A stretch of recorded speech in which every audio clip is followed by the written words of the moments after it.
Okay, today we are playing a game on King's Row, and we are going to be switching back and forth between a few DPS this game, but we're not really going to be focusing on that today, because today is a college team game that we're reviewing. So it's a full 6-man versus another full 6-man, which is also why there's no SR today, either, by the way.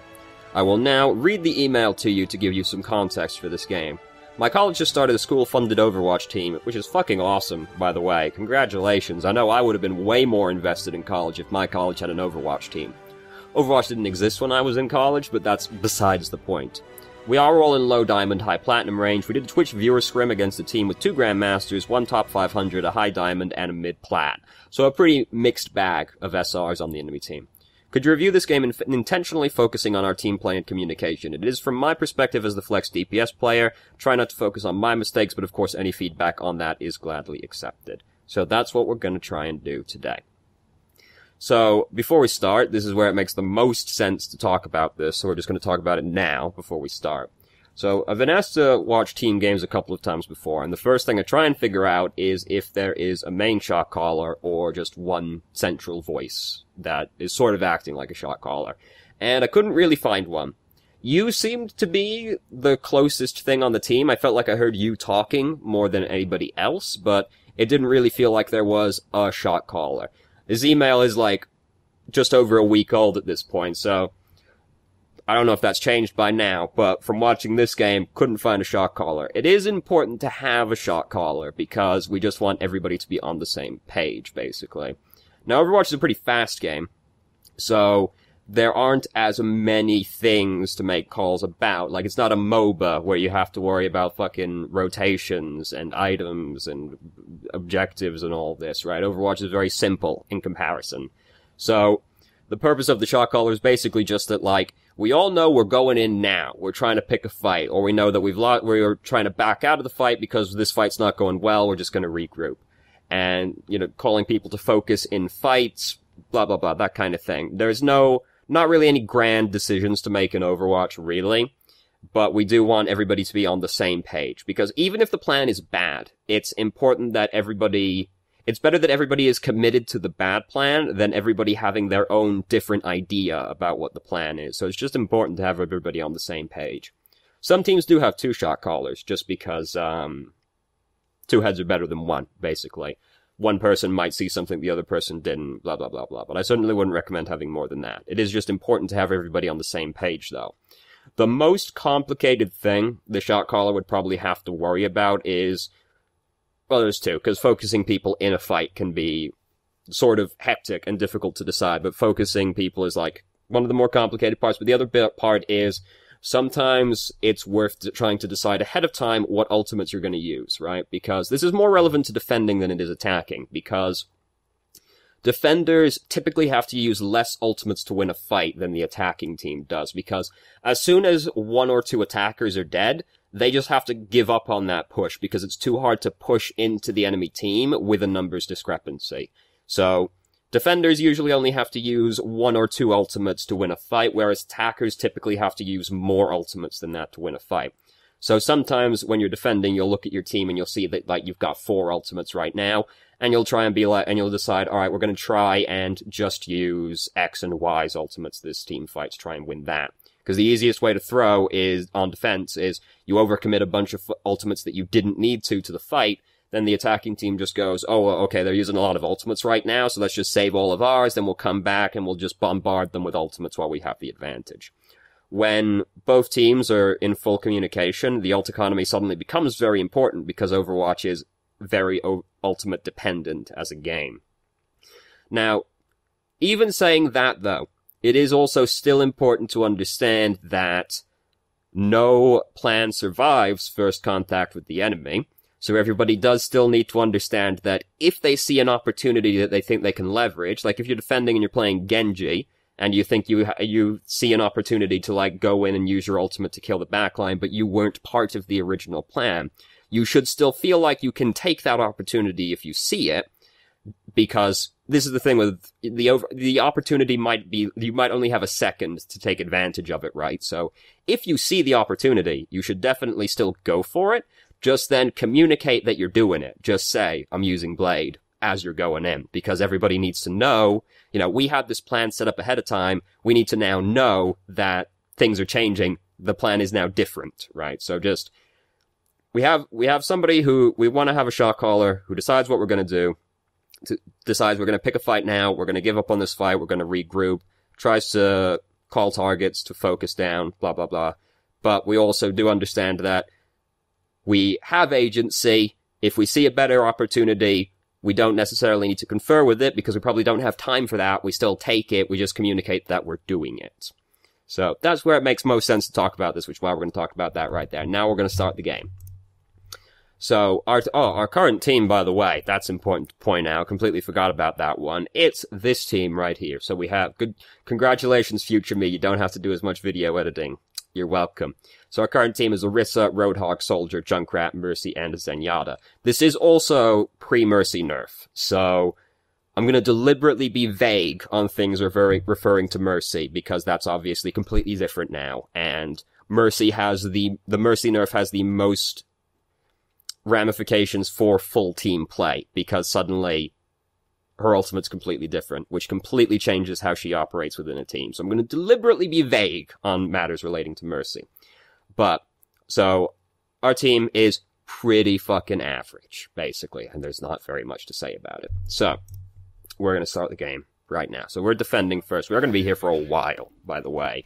We play a few rounds on King of the Hill, which is a pretty rare map to play multiple games on, but we do. So we see now that they have a Widowmaker, which is not very shocking for a game on King's Row, because the attacking team, they usually pick a Widowmaker. So, we now want to be really careful about peeking corners. Now, the Widowmaker is a major sticking point this round, because she goes largely uncontested the entire time, and that's very much an issue, because even if Widowmaker isn't killing anybody, we do have to respect the fact that she can kill us, which means we have to play around her line of sight, which is just going to naturally force us to clump up together a lot more, because there are less places we can stand.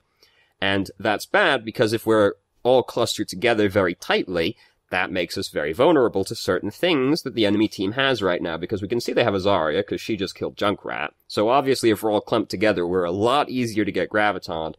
They also have a Reinhardt, so if we're all clumped together, it's really easy for him to get a good Earth Shatter as well.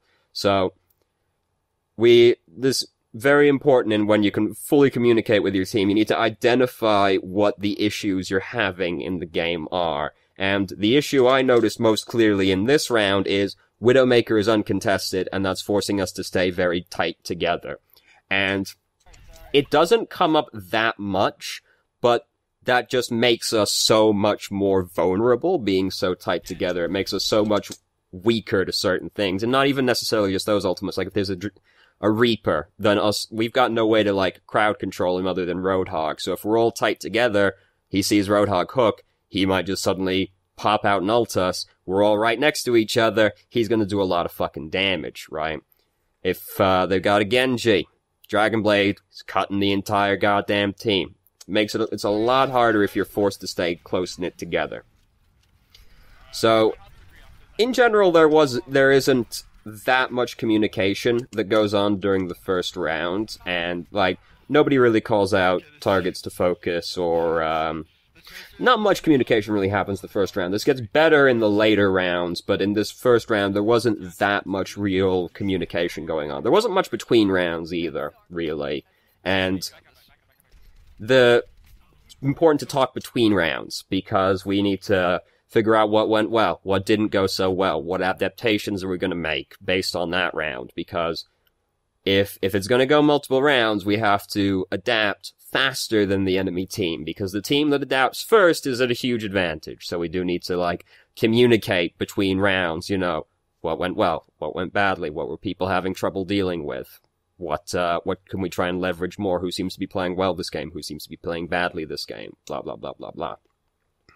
And, they might completely change team comps between rounds, that's possible, but relatively unlikely at the same time. They're probably going to be within the same sphere of heroes, right? Like, if they got a Genji, he probably plays a lot of Genji. He probably plays, like, Genji, Tracer. Maybe he plays, like, Soldier. you're not going to see drastic team comp changes between rounds. It's going to be largely similar, so you can still make some adaptations based on what happened in the previous round. So, we lost the first point quite convincingly, which is unfortunate, but also more prone to happening when teams are communicating with each other, because, if you communicate really well when you dive on the enemy team, you just win the dive, usually. So our team are currently going up, pretty far up. We know they got a Widowmaker. Orisa, not necessarily the best one to play against a Widowmaker because she can't readjust her shield very quickly, and people are currently we're going up ahead of people, going up way far ahead, and this is a terrible time to get picks off. People need to... The one thing we shouldn't really have to worry about is if, we lost a point, people shouldn't need to be told to go up and start contesting, approaching the point after we've lost the fight, because that's just a good way to get picked off.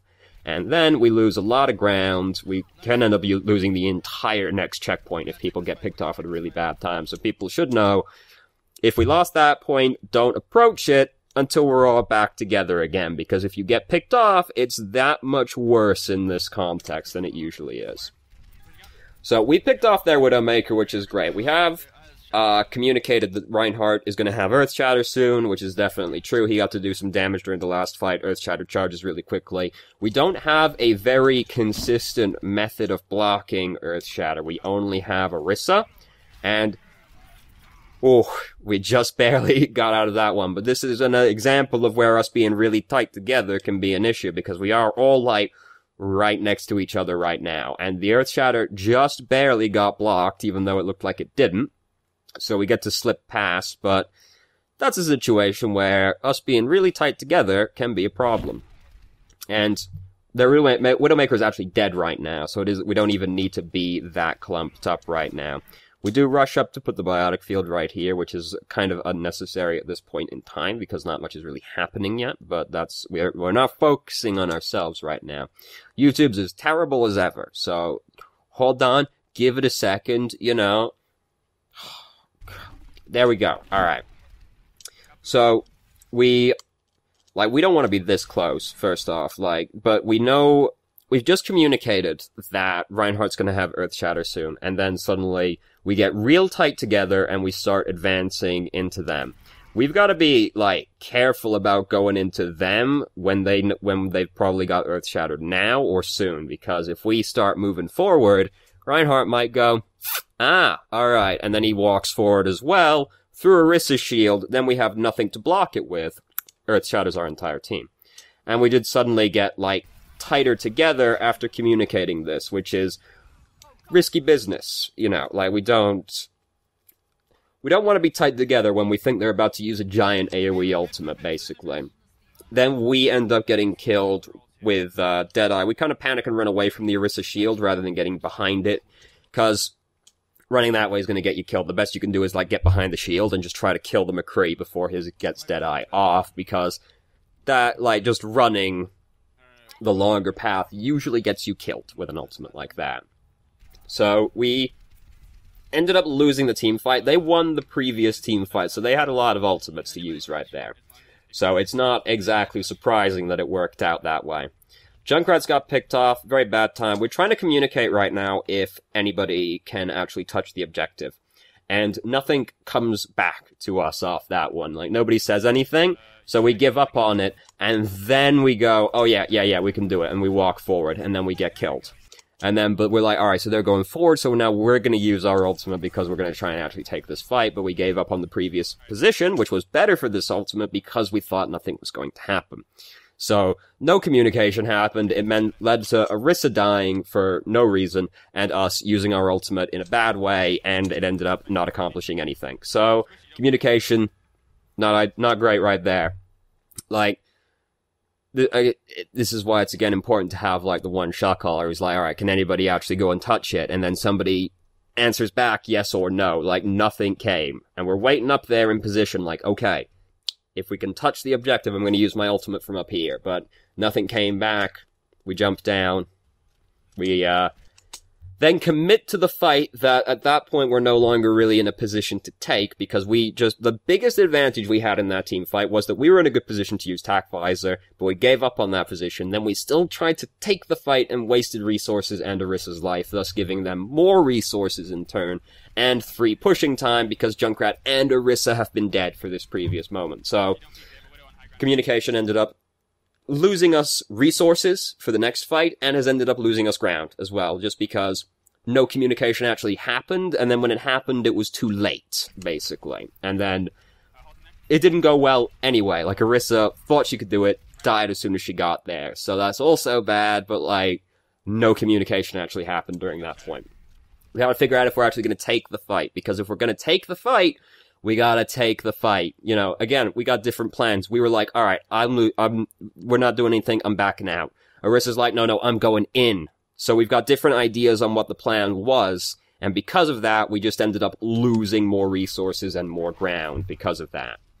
Which is bad. It can be avoided. It's bad it happened. So, anyway, we lost a bunch of ground.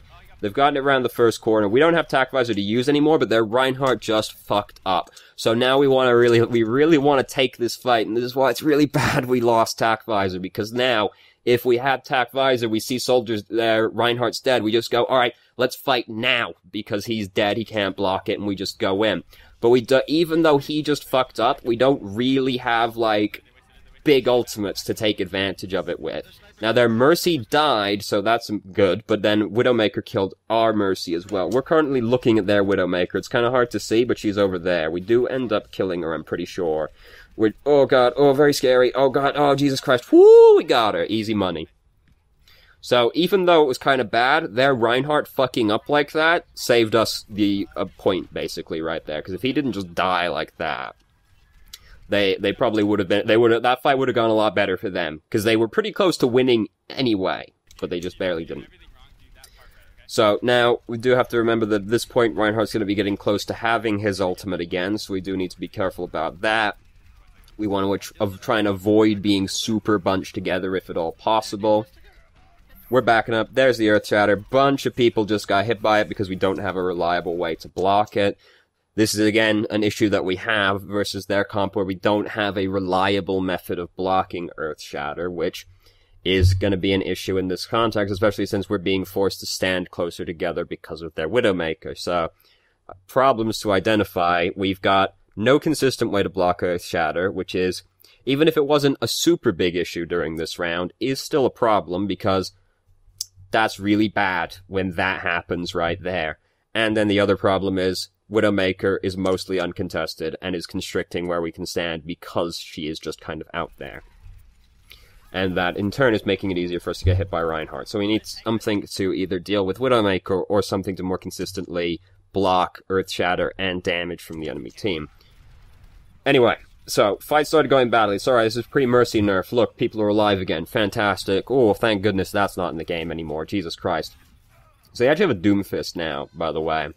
So, the Reinhardt ultimate really badly fucked us up for that fight. We just lost so much momentum right at the start of the fight that they were able to carry it through and win the fight. Even though they didn't have a drastic resource advantage over us, they just gained so much tempo off the start of the fight going so well for them that it was really hard for us to fend them off. And we didn't fend them off. So again, no real communication happens between rounds. We basically amounts to, are we going full dive? We're going full dive, right? Yeah, we're going full dive. And then, not much happens after that, really. We kind of debate back and forth on if we're going to have Tracer and Genji or what have you, but we decide that we're going to go Widowmaker and Genji, and the Tracer's going to change to Diva. But, like, no real communication happened between the rounds. We already talked about what I would have liked to have seen between rounds, so I'm not going to belabor that point again, but nothing really happened.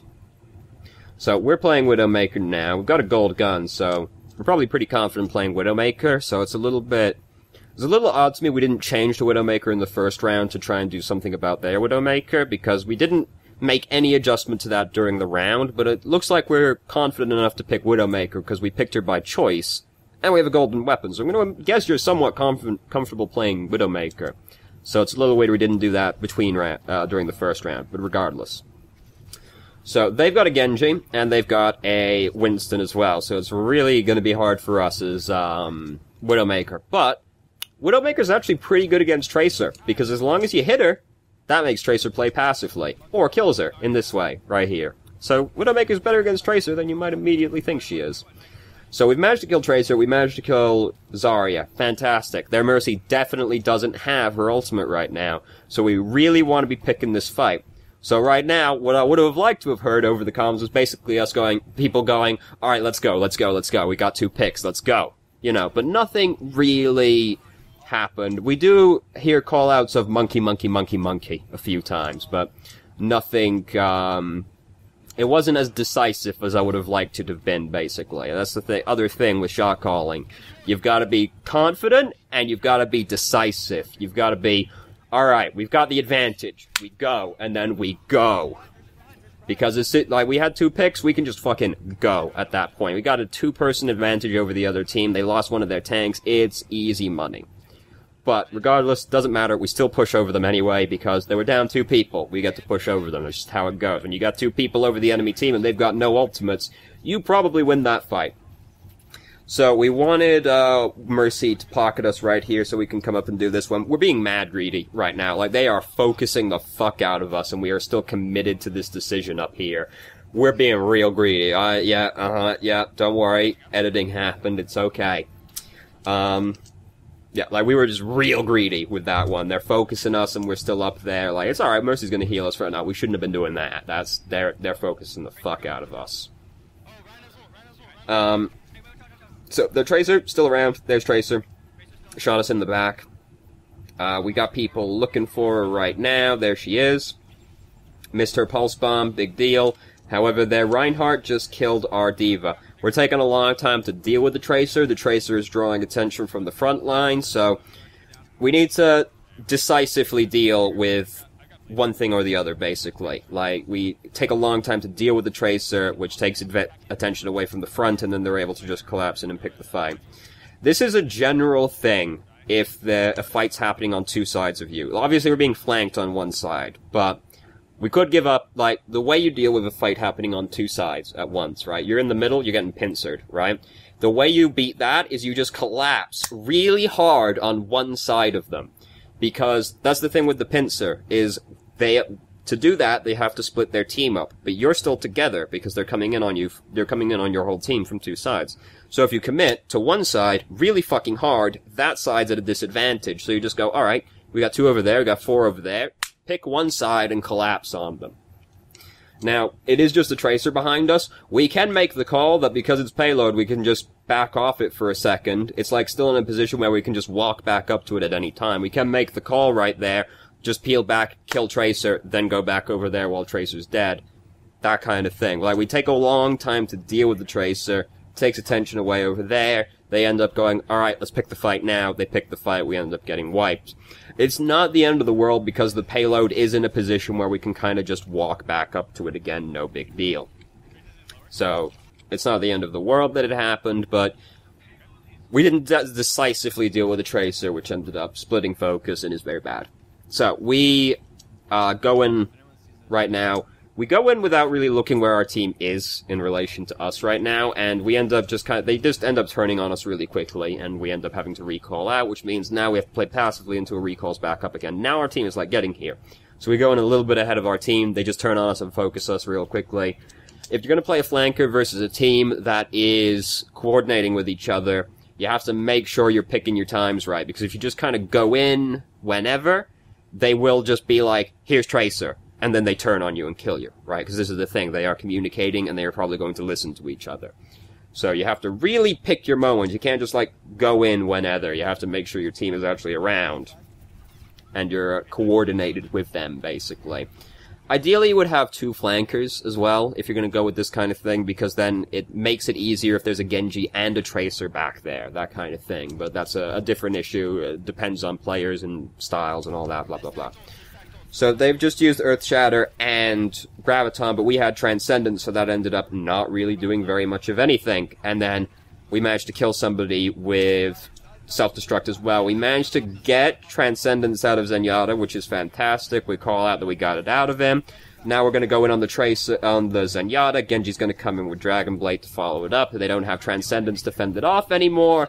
Great, awesome. They overcommitted a bunch of ultimates. We fended them off with one ultimate, and then we were able to swing it back around. It was really key that we got the Transcendence out of Zenyatta right there, because if we didn't, Genji can't go in with the Dragon Blade. Maybe they end up stalling out this point for longer as a result. But we got the ultimate out of him, meant we could follow up and wipe them. Easy money.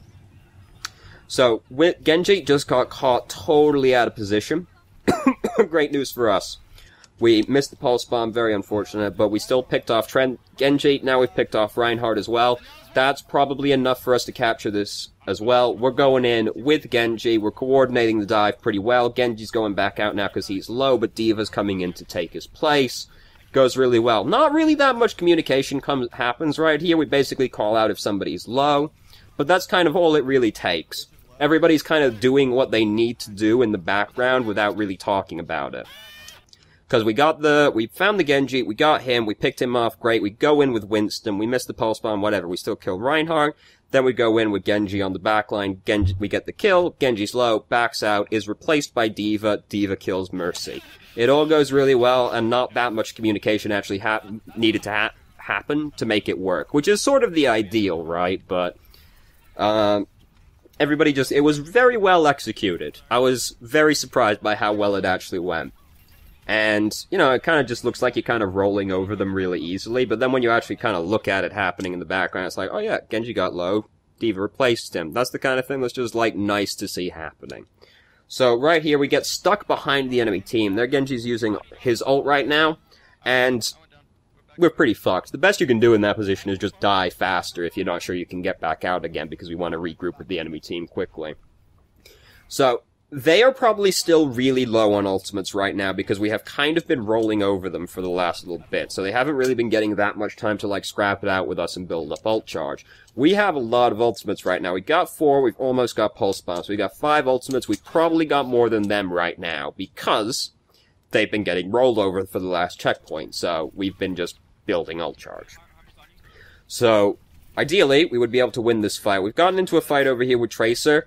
Don't get into a fight with Tracer. It's one of those matchups that is just like, best case scenario, you kill the other Tracer. It's going to take so long for that to happen, you just end up, both of you, wasting a bunch of time, really. So we get caught in the Graviton over here. It's alright, we still have a lot of ultimates, so we kind of, like, even it out anyway, and now we're going to try and go in on them with all of our ultimates. They didn't have as many ultimates as us, so the fight is still not going very well for them. Now, their Mercy did have Valkyrie, and that's kind of evened it out. We're pretty confident we were going to die right there to the other Tracer. We didn't. We ended up dying to Genji. It's alright. Their Mercy's dead, so the fight is actually still going well. Oh no. Now our Mercy's dead as well. This is where it's unfortunate to not be able to see more than one person's perspective, because I see that Zenyatta has his ultimate, and I'm curious as to why he didn't use it during the team fight. So I think he had it before. I'm pretty sure he's one of the ones that had it before it started. But he chose not to use it, even though Graviton happened at one point as well. So I'm just kind of curious as to how things looked from his perspective, as to why he didn't use his. It's a little unfortunate only having one person's perspective, because it does make it a little bit harder to make, like, sweeping team play decisions, really. But I'm curious as to why he didn't use it, because we did almost win. Like, it was very close. If Mercy didn't die towards the tail end of that fight, we probably would have won. So I'm just wonder why the Transcendence didn't happen, but we'll give them the benefit of the doubt because we can't see their perspective. We'll assume that it made sense as to why they didn't use Transcendence. So we call out that we're going to run up and put Biotic Field down right here. The thing is that our team is still pretty dive heavy, even though we've just changed the soldier, so it's kind of like not really worth doing that. And because we know that they have a Tracer still, now here's Tracer right now, it's probably going to end up being more impactful for us to save that and put it down with, like, Zenyatta so that we can try and keep him alive instead, because the rest of our team are probably going to, as soon as a fight starts, they're going to disappear and leave the Biotic Field behind, so that's probably better saved to, like, help our backline with the Tracer situation. So we're really focused on Tracer right now, but it's okay because they've been winning the fight over there. Most of their team are actually dead right now, so us keeping Tracer at bay is actually good enough. Genji's using Dragon Blade. He's doing it 1v6 right now, so he shouldn't be doing that. It ended up working out that we still had Transcendence for this fight, because it actually evened out that Graviton instead, which is good. You know, cancelling out Graviton is one of the main things about Transcendence.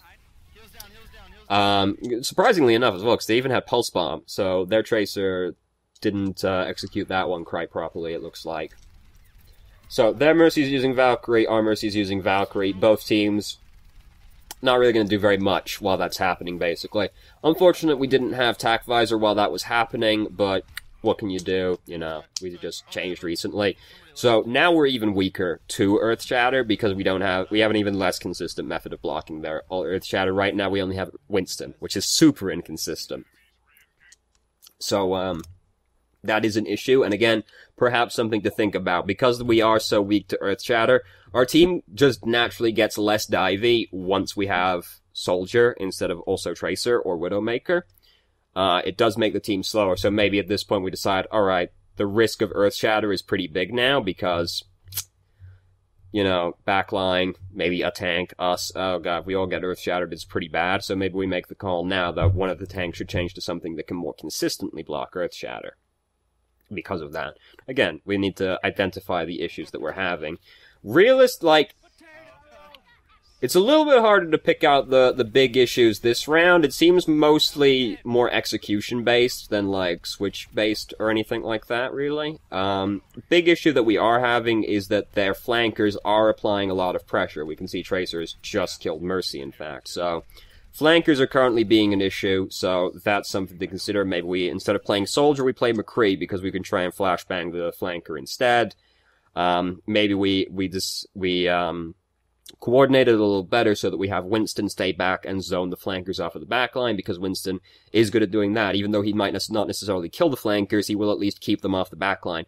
And then while he's doing that, D.Va can go dive in instead, or D.Va changes to something that can block Earth Shatter, and we just play a little bit more of a slow grinder style comp instead to try and shore up our weakness against the flankers, while also trying to stop Earth Shatter from being a risk as well. There's different avenues we can take here, but again, we need to identify what the problems we're having are and try to rectify them. Flankers are applying a lot of pressure, so we gotta consider that. We can't block Earth Shatter. Our team's pretty scared of Earth Shatter because it's probably not going to be that hard for him to hit quite a few of us because of the immobility of a few of our heroes, so that's also something to consider. You know, there's different avenues you can take here. Maybe you even just go, alright, I'm going to change to... there's another route you could take, which is you could play Pharah, or somebody could play Pharah. Mercy can hang out with you, majority of the time in the air, and then instead of having Zenyatta, we have Lucio or Moira, and then the flankers become less of an issue because there's just less people for them to target. If Mercy's always in the air with Pharah, they can't try and kill Mercy. If the other support is someone's more with better self-preservation, like Lucio or Moira, then they can't target them instead of Zenyatta. We're flying, they can't target us. So maybe we take that avenue instead. There's options, and it all depends on, like, the makeup of your team. Like, I don't know who everybody is confident playing, but there's options. The important thing is we try to identify the issue, and then we try and decide what the best course of action is, given the players that we have. Right? No conversation really ever happens during this game about problems we're having and answers for those problems, but it is something that we need to try and do, especially if a game's going to go multiple rounds, because we want to try and adapt to things the enemy team are doing. And, you know, you don't always have a lot of time. Sometimes games are really short. It might only take 2 rounds to resolve the game, in which case you have to adapt very quickly. But adaptation is important in this situation. Now, we were given a bit of a leg up there because one of their team ended up DCing. Unfortunate.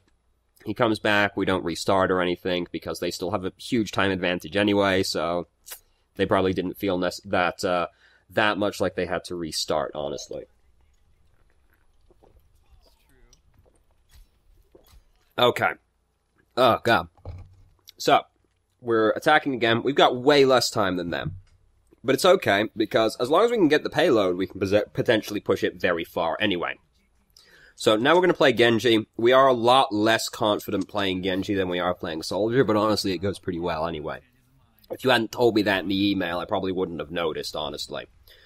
So, that last time we attacked they did start off with a Winston, right? And this is, again, adaptation. The last time we the attack, they started with a Winston on defense.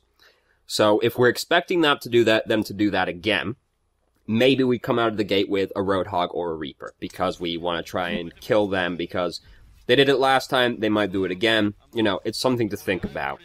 Again,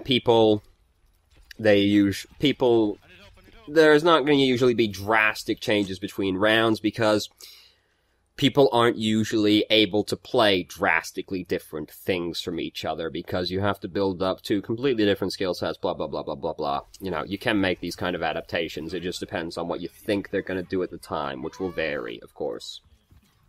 So, we lost people. Bad. Oh no. Terrible. Fight not going well. It's alright. It's King's Row. So, even though we lost this fight, it's okay. Everybody's, gonna get back quickly. We prolonged that death for a really long time, even though it's gonna happen. It looks like it's gonna happen anyway. If you don't think you can get out, just die faster. We gotta regroup and start pushing again quickly. Especially when we're almost out of time, like we are right now. So, anyway though, we also lost the fight, so they probably got a lot of ultimates right now, so it's gonna be really scary going into this one. And now it's like overtime, we gotta touch the point or lose situation. And we've already lost 2 people. So, alright, Mercy's got Valkyrie, so that's going to even it out a little bit. Again, during this, there's not that much, communication about focusing or anything going on. People to focus, calling out targets to focus is more important when you're attacking, because you're trying to kill people quickly. Especially if you're playing a dive comp, because dive comps are all about diving on one person, killing them really quickly, and then going over to another person, killing them really quickly. So, calling out targets to focus is very important if you're playing a dive comp, because everybody needs to know who we're trying to kill. Because that's the point. We're diving on one person, we're going to kill them really fucking fast, and then we're going to switch, and we're going to kill another person really fucking fast, and we're just going to try and roll over them before they know what the fuck. So we have to go in really decisively, everybody has to be on the same page, and we have to all go, right? We have to all go together. And there's not that much communication going on for that. There wasn't the first round where we attacked either, really. It is important, especially when you're playing a dive comp. So they've got a McCree. Oh god, that's scary, but he's really low right now, actually. There's Zenyatta, he's dead. Fantastic, great news for us. We got Transcendence built up, which evens out Graviton, Dragon Strike. Isn't that incredible? We actually managed to build up Transcendence to stop that from happening. We kill her, we kill him. We got Dragon Blade. The Dragon Blade is overkill at this point, because we have actually killed most of their team. They lost both their supports. Fight's actually going okay over here. So the Dragon Blade is overkill. But it is also the kind of situation where you do want to make sure you win the fight. You don't want to be the guy who's sitting on Dragon Blade at the end of the fight they lost, right? Like, so, not the end of the world. We got the first checkpoint.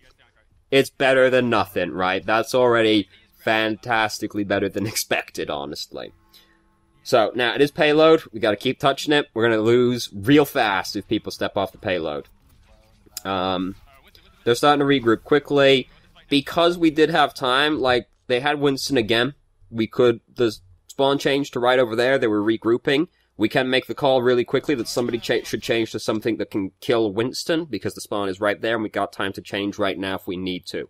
We're not going to have a lot of time to make adaptations, so if we think we need to make an adaptation, we need to decide that we're going to do it quickly between rounds, because they had the Winston, as we could kind of expect based on what they did before. We did have an opportunity to change and do something about that right there. We didn't take it. It's whatever. It doesn't end up amounting to anything right now. Both teams are currently really without any ultimates to speak of, because we threw them all on the pile during that fight before. But, so it all just kind of comes down to who executes the fight better. We execute the fight slightly better. Now we've also got more ultimates. We got 3 ultimates right there. We're really close to having Dragon Blade. Fantastic. We can hopefully carry the momentum going for a little bit more.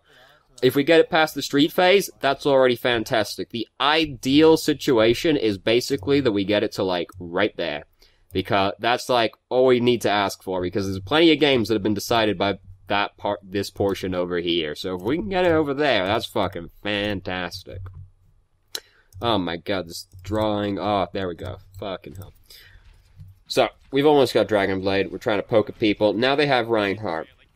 No issue with Winston anymore. A little bit strange that they decided to make that change, considering, like, we still have Genji, but whatever. This is what they decided to do. So, she's throwing that in right there. Manages to kill 2 people. Tyre kills Mercy. Reinhardt ends up stuck because he can't go back past the self-destruct. We get killed by McGree. It's not a fight we should be trying to pick, but we are winning the fight currently anyway. Mercy's going to res us. We'd have time to get back regardless, based on how things were going. So we still have Dragonblade, still have Valkyrie, Transcendence, Primal Rage. Primal Rage, not fantastic by itself, but we got 3 really good ultimates aside from that. So we can probably still keep this momentum going for a little bit longer. This is already great. Like, we've done more than we had to do for this second round, right? Second attack right now. So all good. So we're waiting in the wings to use Dragonblade. Mercy immediately flies away. We are going to kill these 2 people with Dragonblade. That's going to force Mercy to use both of her reses. It seems bad because she undid both of those kills. We got both of her reses out of her, so now she can't undo any other plays, and that does still kill their momentum in the fight. We end up getting picked off by Deadeye. That sucks. We killed 2 people. No, she reses the tanks instead of us. That's right, which is the correct play, because they've got more staying power than us, so they are the better res than we are. We even called out res tanks. We should change to someone faster. Like, we should change to Tracer because we can get back fast. We've got no ult charge to preserve right now, so we should just change to somebody who can get back to this fight faster than Genji can right now. We get back anyway, fight's still going well. It is very important that we did kill their momentum during that fight, because their momentum was so slowed that they weren't actually able to swing it back around with the ultimates they did have, and we were able to get back in time. Lucio bumps Reinhardt off the point, and that ends up getting us to the objective as well. Couldn't stall it out any longer. So, everything just worked out. We got it all the way to the end with a minute left, with a minute on the timer. So, it's feeling good. And I'll remind you that the enemy team is 2 Grandmasters, a top 500, and a high diamond player, and then 1 plat player. So, we're probably feeling pretty good about that one. And we were all low diamond, high platinum, so we're probably feeling pretty good about that one. It does go to show you that I think once you get to, like, high platinum diamond, at that point, the difference mechanically between a diamond player and a master player, or like a high platinum player and a masters player, is pretty low. Like, you don't get much better mechanically by that point. It's more like decision making and stuff like that gets better at that point. So, it's not that surprising it happens, honestly. It's still obviously good that we're winning, and we should definitely still be proud of it, but like, I'm not as surprised as you probably were that you're winning, honestly, because, like, you know, we're not necessarily winning, but I would consider after that kind of thing, this is the kind of thing that gets you pumped up, right? And the enemy team's probably upset about it. So I would say you're winning from this position. This is really good. We saw Tracer coming down, we jumped down and managed to kill Tracer right at the start of the fight, which really kills off their momentum on the dive comp. So, as I was saying, you know, mechanical skill becomes, like, mechanically, you are all probably as good as the enemy team. That, the communication and decision making becomes more of an issue at like that SR going up at this point. So it's mechanically you're probably as good as them. Like, I'm not as surprised as this is going this well as you probably were. It is still, like, I'm not trying to take it away from it or from you or anything like that. Like, you have still beaten a top 500 player, 2 Grandmasters players, right? You should still definitely be happy about that. I'm just probably less surprised than you were. I've also always been of the opinion Overwatch is not about which team is better, it's about which team is less bad. Because I have a very pessimistic outlook on things. So, we killed their momentum off, which is fantastic. They've got a dive comp. The worst thing that can happen for them is they lose momentum, because dive comps really depend on, like, carrying that through. Because if they lose the first fight, suddenly you get ult advantage, and you start being able to fend them off with your ultimates. That's scary for them. It is, again, one of those things where we could consider picking, because they've shown that they have a tendency towards dive heroes, because they've had a Tracer or a Genji the entire time. They've picked Winston pretty frequently. So, based off previous patterns, we can make the call that they're probably likely to pick dive things again. So maybe we pick Roadhog, Reaper in case they pick Winston. Maybe we pick McCree instead of Soldier because we want the crowd control. You know, again, there's options, but they have shown a tendency towards dive heroes. So, if there's options to play around that. If we want to try and, like, adapt to what they're doing, you know, there's options, but it is what they have shown a tendency towards. Also, last time they attacked, they picked a Widowmaker. We definitely want to have something that can try and deal with that, because that was the major issue I saw in that round. Again, there's options, but these are the sort of things that you want to be paying attention to, right? Like, we need to pay attention to the enemy team and see what they tend towards doing, so that we can try and play around them. Because they're going to be doing the same thing as well, right? It's important to remember they're going to be trying to think of the same thing, right? Because we should assume they're going to play well. So they're going to do the same thing. They're going to be watching us, and they're going to try and be like, alright, well, what's going well for us? You know, dive has been going decently well so far. The first attacking round went really well for us. So they're probably going to stick with that, right? Because they saw it worked well. If they saw it worked well, there's no reason for them to change off of it for the second attack, right? It's something to bear in mind, what the enemy tends towards, and they're going to be thinking, like, what adaptations do we need to make, if any? And that, you know, it can get complicated, and then you might go, oh, well, what if it's a fake out, right? What if we adapt to them, but there's the double agent? What if they know we know that they know that we know that they know, right? Like, you can get really up your own ass about it, but, like, it's not really that complicated of a game, honestly, so it's not so much of an issue. But, if you're not confident one way or another that you've got it figured out, you can try and take, like, a half measure. You know, there's options, but you've got to try and figure it out. You've got to try and see what they tend toward, try and adapt to them, try and adapt better than they adapt. And again, you know, like I said a minute ago, you're probably as good at that as them mechanically, or close to, so if you can adapt better than them, you're going to be at an advantage. And there's nothing to say you won't adapt better than them. Just because they're higher SR, you can still play better than them. You can still adapt better than they do in the game. It's just something to think about. So we've almost got Tac Visor, which is good. They won that fight. Honestly, they don't have that many good ultimates, right? Which makes things easier to deal with, because if you look at a team where they've got, like, you know, Winston Widowmaker, those ultimates aren't that good, right? Like, Infrasight is good, yeah, but you can play around it, right? Like, it's not like Dragon Blade, it's not Tac Visor, right? It's one of the worst ultimates. Or it's not one of the best ultimates, I should say. So if you see that, it makes it easier to make plans, because there are just less very scary things that you have to play around, basically. Yeah, we've got to play around Graviton, we've got to play around Tac Visor. That's really it. If we hear Widow use Infrasight, we've got to be cautious for a little while, but it's not the end of the world. Here's the thing as well, right? If certain very long duration ultimates that are kind of hard to keep track of, here's a tip, right?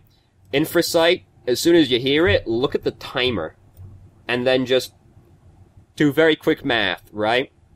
Figure out what that minus 8 seconds is, and then that's how long Infrasight lasts, right? I'm pretty sure it's 8 seconds.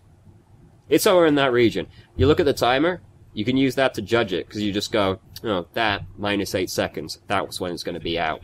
Same with things like Molten Core, 12-second ultimate. You look at the timer, you go, that, minus 12, that's when Molten Core is going to be over.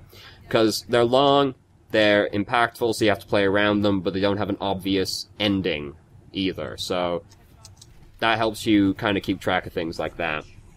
So this is really unlucky, more than anything else, that we use Tac Visor right as Graviton goes under us, so it sucks us away from the window, and we don't end up getting to really do anything with Tac Visor. Very unfortunate. So this is, again, you know, we've got, like, different ideas on what the plan is right now. We're backing off. The rest of our team are, like, still staying in it. So, like, we need to decide what we're doing. We either all should have been trying to get out or all committing to the fight, because we're kind of splitting up right there. Even if the plan's bad, it's better that we're all committed to a bad plan than everybody's got a different idea of what the plan is. We already saw that happen really early in the game, and that was really bad at the time. It's always bad when people have got different ideas on what the plan is.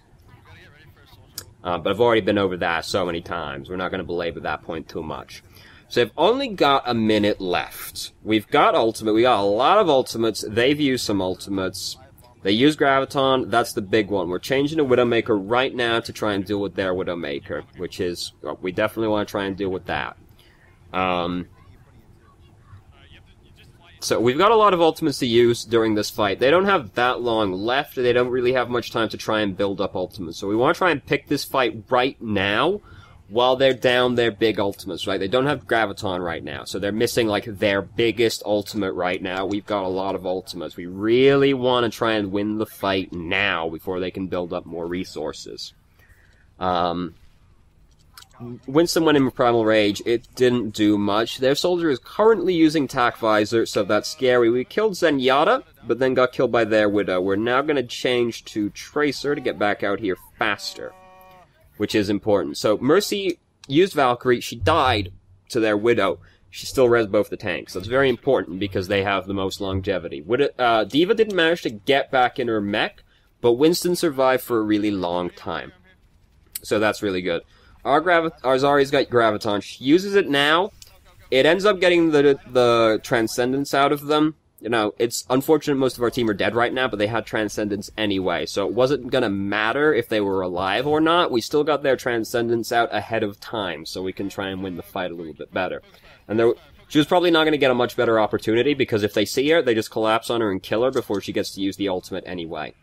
It kills their momentum, it gets Transcendence out of them. Because they don't have Transcendence right now, they actually have a lot of trouble keeping in the fight, because they don't have any more game-winning ultimates. So, we actually end up managing to kill their momentum. They didn't have Transcendence to keep the momentum going through, and we end up winning. They didn't have anything to keep going. They didn't have Graviton back up. They used their Tac Visor. They didn't have anything to keep their momentum going with, so we end up winning. Easy game. Not even close. Never a doubt in my mind.